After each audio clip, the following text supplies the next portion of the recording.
Tinangay, bayan, ang i-deliver niyang item na nagkakalaga ng halos 150,000 pesos.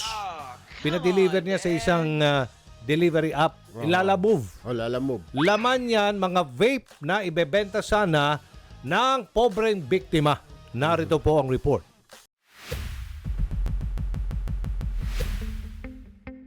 Mula Pateros, nagtungo ng ACT-CIS Party List Action Center si Julie Ann Reyes.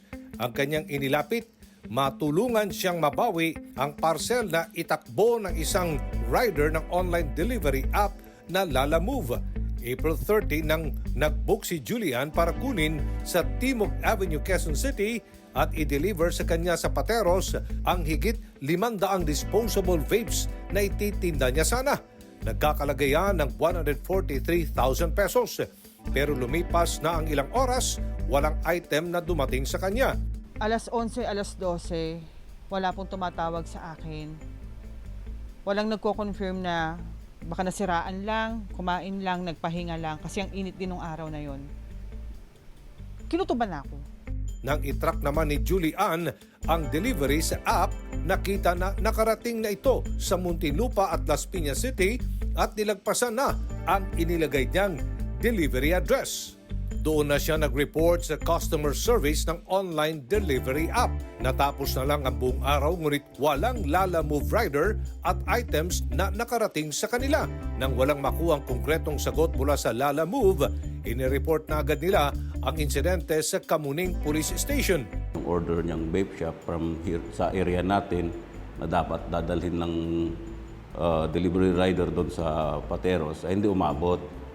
So immediately ang investigador naman natin nagkandak agad siya ng investigation para ma-identify kung sino yung delivery rider na yun, ma'am.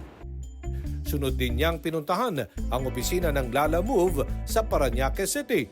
Pero 3,000 insurance coverage lang daw ang kaya ng kumpanyang ibigay sa hindi na i-deliver na item ni Julie Ann.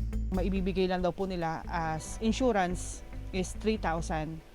Hindi nila na-consider yung problemang ibinigay sa amin ng driver nila kasi parang pinoprotektahan pa nila that time.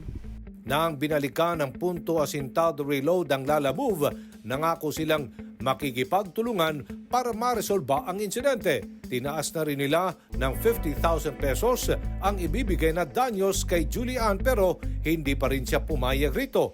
Kung ibibigay raw po ba nila yung 50K, tatanggapin na raw po ba namin para ma-stop na? 50K versus 143 versus the amount na dapat na ibenta ko na yan. Maawa kayo sa amin kasi kami yung nahihirapan.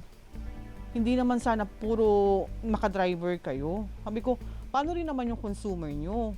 Matapos namang ibigay ng Lalamove ang impormasyon ng driver na kinilalang si Neil Bato, tuluyan na siyang sinampa ng kasong paglabag sa Article 308 ng Revised Penal Code dahil sa pagnanakaw.